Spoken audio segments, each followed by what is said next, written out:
All right, Shalom. First and foremost, I want to give all honor, glory, and praise to Yahweh, Bahashim, Yahweh Shai, Bahashim Rakakadash. Double honors to the elders of Great Millstone, and peace and salutation to the brothers that are doing this work, and truth and sincerity. Let's jump right into it. This is Genesis 3:1. It says, "Now the serpent was more subtle than any beast of the field." Now let's get an understanding. The serpent is not a snake. We're speaking of a man, speaking of a man of craftiness and subtlety and of wickedness. That's the serpent. Basically, this is the spirit of Esau, the deceiver. Now, Christianity likes to teach you that this was the devil or the spiritual demon Satan, when it was a man bringing forth or introducing philosophies to Eve. And the serpent was more subtle than any beast of the field which the Lord God had made. And then once again, you got to understand that the Lord God made the serpent. We previous lesson that we did, we went into Proverbs where it said the wicked were created for the day of evil. So the Lord God, it says here, the Lord God made the serpent, and He gave the deceptive characteristics to that serpent. And that's why you got to understand predestination, and that's why you understand the Lord. These are all by the intent of the Lord. Everything that's going on. This is not just circumstances that happen. The Lord controls all things. So this is the will of the Lord, man. The will of the Lord was for Eve to be beguiled by the serpent. The will of the Lord was for us to be creatures subject unto vanity. And it's a hard thing for people to understand. Let's keep on going. The serpent was something beast of the field the Lord God had made, and He said unto the woman, "Yea, has God said, you shall not eat of the tree of the garden." So that woman is symbolic of Israel, man. And the serpent is a man or a nation of men, Esau, Edom, that were set up as an adversary, the devil. Can we say, we use the term, the Esau, Edom, the white man is the devil. When we now that was a term that we used, but even that term needs clarification. Always got to bring that out, because it's not about skin color, man. Like we mentioned before, the majority of the wicked are Esau, Edom. Well, they are Esau, Edom, but the majority of the wicked, they do look like what you call the so-called white man. And the Lord set up this so-called white man to deceive Israel, to be adversary to Israel. And He also set up the so-called white man or the wicked to be as a sword or a judgment tool against Israel. It says, "Yea, as Yahweh says, shall not eat of the tree of the garden." And the woman said unto the serpent, "We eat of the fruit of the tree of the garden." Basically, this is the so-called white man telling Israel that they don't got to listen to the Lord. And that's what he does in this day and age. The serpent tells you Israelites that you don't have to listen to the Lord. You don't have to follow the law to His commandments. The law is done away with. That's what he tells you. And the woman said unto the serpent, "We may eat of the fruit of the tree of the garden, but of the fruit of the tree which is in the midst of the garden, hath said, Ye shall not eat of it, neither shall you touch it, lest ye die. And the serpent said unto the woman, Ye shall not surely die." See, that's the same deception that Esau, Edom is going to use when he brings out this ship, this RFID. He's going to tell you that you're not going to die from it, man. That it's all right to take it. And that serpent is that which defiles and deceives. Let's get Revelation 12 and 9. This is Revelation 12 and 9. It says, "The great dragon cast out, that old serpent." Now speaking of Esau, Edom, called it the devil and Satan, which deceiveth the whole world.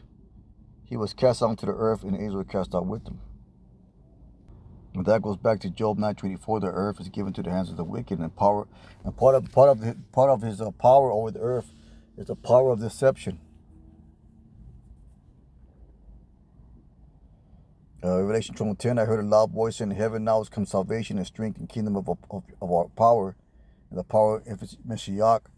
For the accuser of our brethren is cast down, which accursed them before our power day and night. And that's Esau, Edom, man. That's going to be his ultimate end. He's going to be cast down. But before he does that, he is going to deceive Israel through beguilement. It says, and the serpent said unto the woman, ye shall not truly die. Verse 4. Genesis 3 and 4. Verse 5. For Yahweh does know that in the day ye eat thereof, that your eyes shall be open, and ye shall be as gods, knowing good and evil. And that's how they're going to present the ship. They're going to present it as a leveling up of the potential of humanity or humankind. It's going to put humanity on a different level, on a higher level. Because what this ship is going to be capable of doing is going to be an enhancement to your life. It's going to be able to create miracles, man. It's going to do miracles for you. That's Revelation, the 13th chapter. I forgot where it's at. Let's go ahead and get that. That's what this ship is going to do. Let's see here.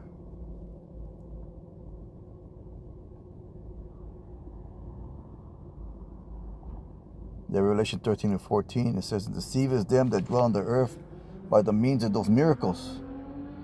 You know, to be godlike. He's going to tell you this ship's going to make you godlike.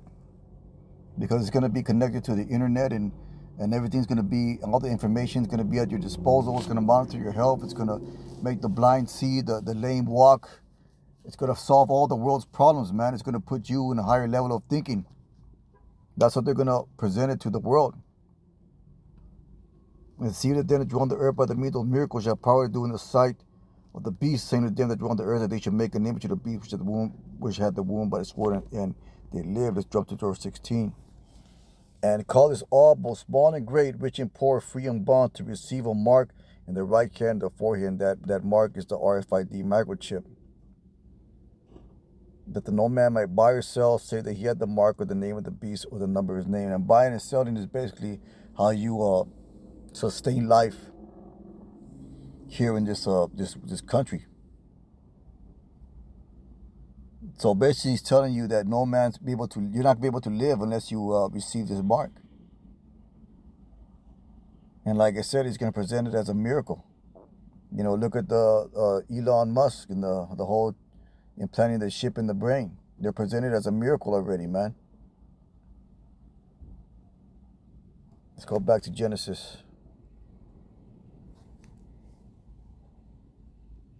And this is verse 4 or 4 or 5. For Yahweh does know that in the day ye eat thereof, that your eyes should be open, ye should be as gods, knowing good and evil. It's gonna be a up-leveling of humanity. And that when the woman, that's Israel, you know, symbolic of Israel, saw that the tree was good for food, and that's what 2/3 of our people are gonna see. They're gonna see that it's something that's beneficial to sustain life. That was pleasant to the eyes. It's going to help them out, man. It's going to solve all your problems. And the tree to be desired. People are going to be desiring to take this ship. To make one wise, she took it the fruit thereof to eat, gave also her husband with her and did eat. Let's get Genesis. Let's get 1 John 2 and 16. This is 1 John 2 and 16. It says 1 John 2 and 15. We'll start 15. So love not the world, neither the things that are in the world, because that's basically this is a world controlled by Esau, Edom, Job 9:24.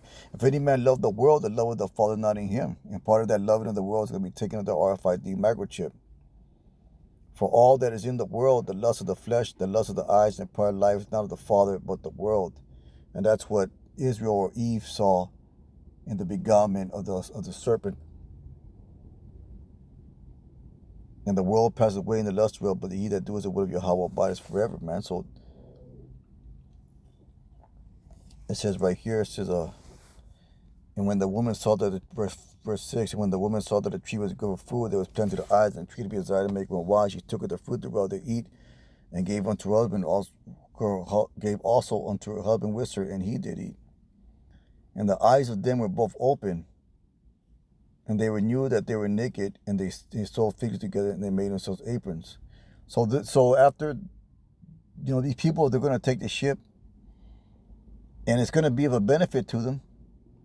But then they're going to come to the real, because it's going to sustain their life. It's going to give them, it's going to basically help them to, it's going to make them prosper in today's world.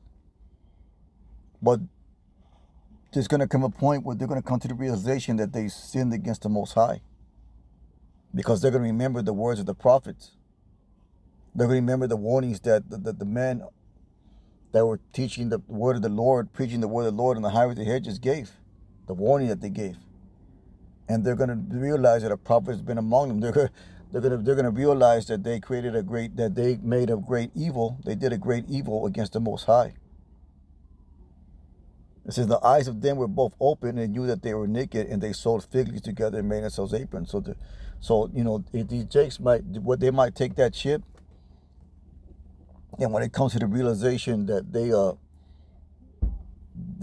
did evil against the Most High, they might try to hide themselves, man. They might try to take out the ship. They might try to, do whatever they can do after that realization that they basically made the gravest mistake. And they heard the voice of the Lord God walk in the garden in the cool of the day. And Adam and his wife hid themselves from the presence of the Lord amongst the trees, Lord God amongst the trees of the garden. And Jay's going to do that as well, man. Like I said, they're going to remember the prophets. That's the Lord God walking in the garden in the cool of the day. And they're going to receive a judgment for that. Let's get 2 Corinthians 11 and 3. 2 Corinthians 11 and 3, and it says, I'll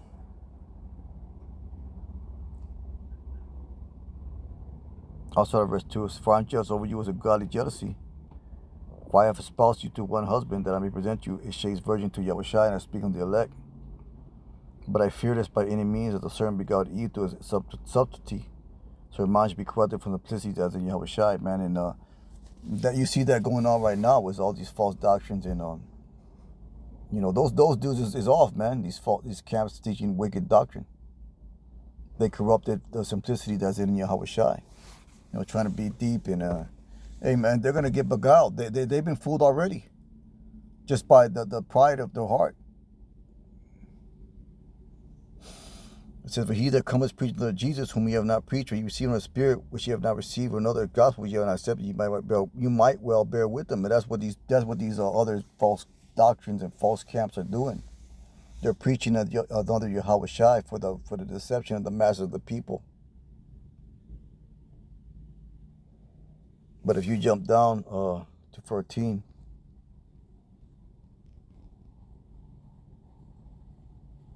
it says, and no marvel, for Satan himself is transformed into an angel of light. Like I said, they're going to present this ship as something spectacular, man, something of great benefit, a leveling up of humanity, a leveling up of the human conscience, so to speak. Whatever words they're going to fucking use, man.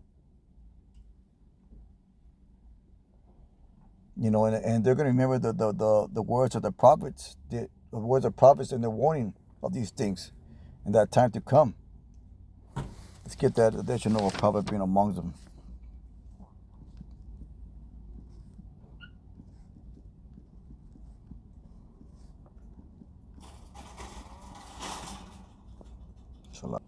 This is Ezekiel 33 and 33. And when this comes to pass, well, all the prophecies, Lord will come, then shall they know that a prophet has been among them. They're going to come to the realization that the men of the Lord that were teaching this, the RFIDs, is a mark of the beast. And because I saw you got these gainsayers saying that it isn't. And those are the ones that are going to be ultimately take that shit, but they're going to know that day that a prophet has been among them, man. So with that being said, it's a real quick lesson. Most High will and hope is edifying. With that, we give all honor, glory, and praise to Yahweh Bashem Yahushai. Call halal Yahweh Bashem Yahushai. Brothers, keep on pushing. Shalom.